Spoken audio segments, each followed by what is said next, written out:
त्रिचीमध्ये आलेलो होतो. इथं हॉटेल्स तर काय मिळत नव्हते, त्यामुळे आम्ही हा होमस्टे केलेला, जो की तिरुचिरापल्लीमधून श्रीरंगमच्या बसमध्ये बसायचं आणि त्यांना सांगायचं नंबर 1 टोलगेटला जायचं आहे. नंबर 1 टोलगेटला आल्यानंतर ह्याचा एक हा होमस्टे आहे, जिथं ही अशी रूम आहे. मोठी आहे रूम, जर मोठी फॅमिली असेल तरी चालेल. पैसे जास्त आहेत, लांब पण खूप आहे, पण मी रिकमेंड नाही करत आहे. पण माझी रूम अशी आहे म्हणून दाखवते, कारण खूप लांब आहे, त्यामुळं आम्हाला रूम मिळाली नाही आणि फॅमिली असल्यामुळं आम्ही पहिल्यांदा रूम बुक करणं हे केलं.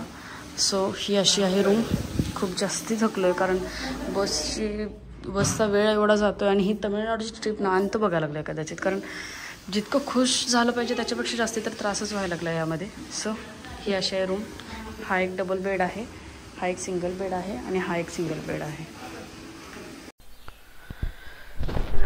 आज एका दिवसात 2-2 मंदिरं कव्हर करायचं म्हटलं तर हेक्टिक तर नक्कीच होणार होतं. सकाळी मदुराईमध्ये मीनाक्षी अम्मन टेम्पल झालं, तिकडून एक 2.5 ते 3 तासाच्या अंतरावर हे श्री रंगनाथ स्वामी टेम्पल आहे श्रीरंगममध्ये, ते करण्यासाठी आलेलो होतो. हे वर्ल्ड्स लार्जेस्ट टेम्पल आहे, जे की सध्या कार्यरत आहे आणि हे द्रविडियन स्थापत्य शैलीतले एक उत्तम उदाहरण आहे.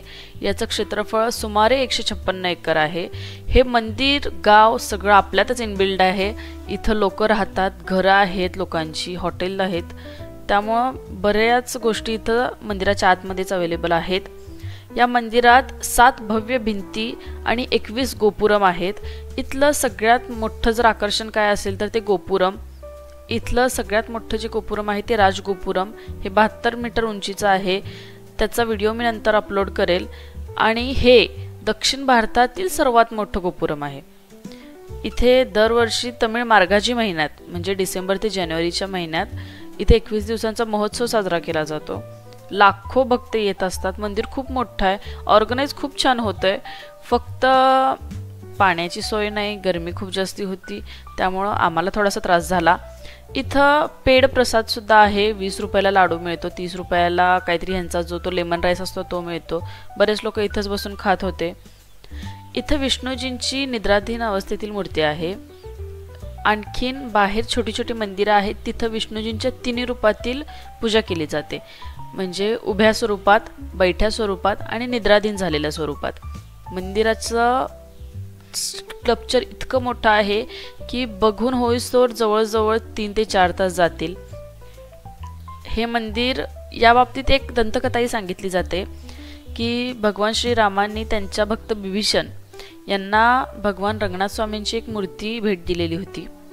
ज्या वेळेला बिभीषण लंकेला परत जात होता त्यावेळेला श्रीरंगम येथे त्यांनी स्टे केलेला होता. इथलं वातावरण त्यांना खूप जास्त आवडलेलं, त्यामुळे ती मूर्ती त्यांनी इथंच स्थापत्य करून त्यांचं मंदिर बांधलं होतं.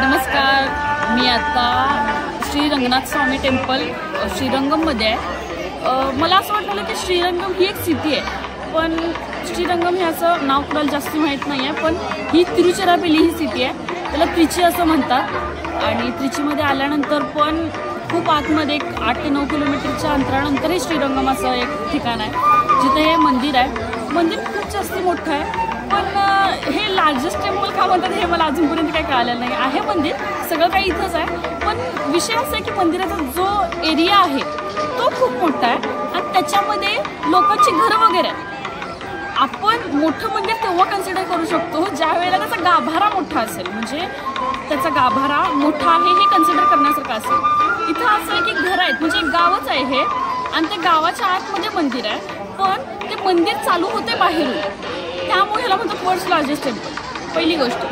दुसरी गोष्ट अशी की दुपारी खूप जास्त धावपळ झाली, कारण आम्ही मदुराईवरून निघालेलो. मदुराईवरून यायला 2-2.5 तास काहीतरी लागले आम्हाला.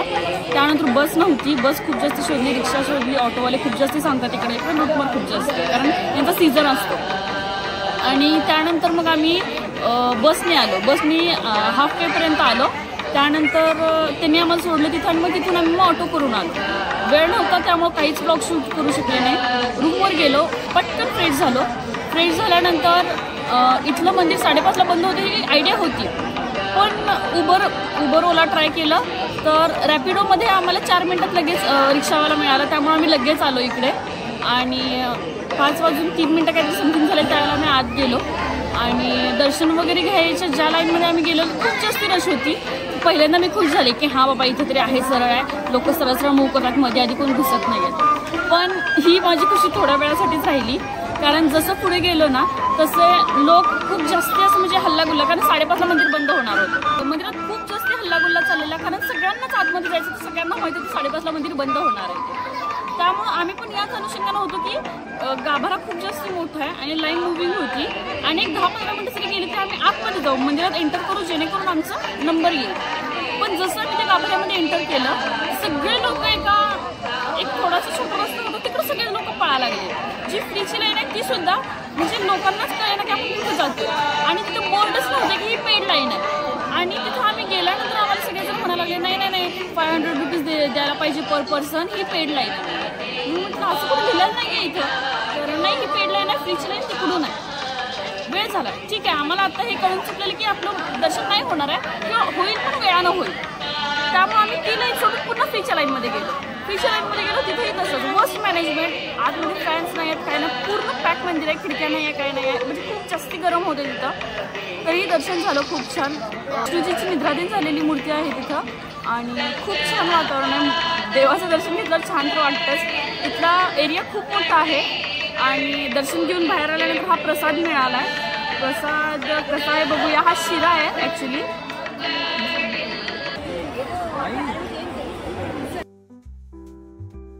तमिळनाडू ट्रिप आपली आता एंड होत आलेली आहे, कारण मलाच स्वतःलाच इथं राहायची इच्छा उरलेली नाही आहे, कारण अनुभवच इतके वाईट आले आहेत. ऑटोवाल्यांचं इकडं आय कॉन्टॅक्टमध्ये सगळी कामं असतात. आपल्याला एका ठिकाणी जायचं आहे, आपण त्यांना विचारलेलं असतं की आम्हाला इकडे जायचं आहे, आम्हाला किती घ्याल तुम्ही, तर त्यांची एक फिक्स अमाऊंट असते 200-300, ते त्याच्या खाली 1 रुपया कमी करत नाहीत. आणि त्यानंतर तुम्ही त्यांना सोडून दुसऱ्या ऑटोवाल्याला जरी विचारायला गेलात तर त्या दोघांचा आय कॉन्टॅक्ट होतो की मी याला रिजेक्ट केले, तू नाही घ्यायचंस, तर तोही आपल्याला सांगतो की नाही मला नाही जायचं. असं करून ते निघून जातात. आपल्याला कोणीही भाव देत नाही. बस या रोडला अजिबात नाही आहे. माझं दर्शन जवळजवळ 7:30 वाजता काहीतरी झालेलं. 9-9:30 वाजले तरी मला नॉट अ सिंगल ऑटो, मला एकही ऑटो मिळालेली नव्हती. भूक लागलेली घरच्यांना, त्यामुळं जवळपास हॉटेल पण मिळत नव्हतं. खूप शोधलं. त्यानंतर एखादं छोटेखानी हॉटेल मिळालं जिथे की फ्राईड राईस मागवला. तो फ्राईड राईससुद्धा फोडणी टाकलेल्या भातासारखा होता. आजचा दिवसच खराब होता एकतर. तसंच पोटभर काहीतरी खाल्लं.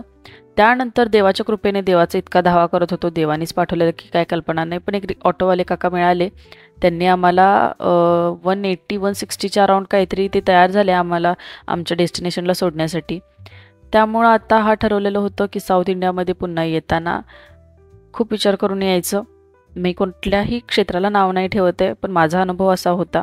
मी पण ब्लॉगर्स लोकांचाच विचार करून त्यांचाच अनुभव घेऊन इथंपर्यंत आलेलो होतो. पण त्यांनी कदाचित प्रत्येक गोष्टी प्री बुकिंग केल्या असतील, त्यांच्याकडे स्वतःची व्हेकल्स असतील, आमच्याकडे नव्हते.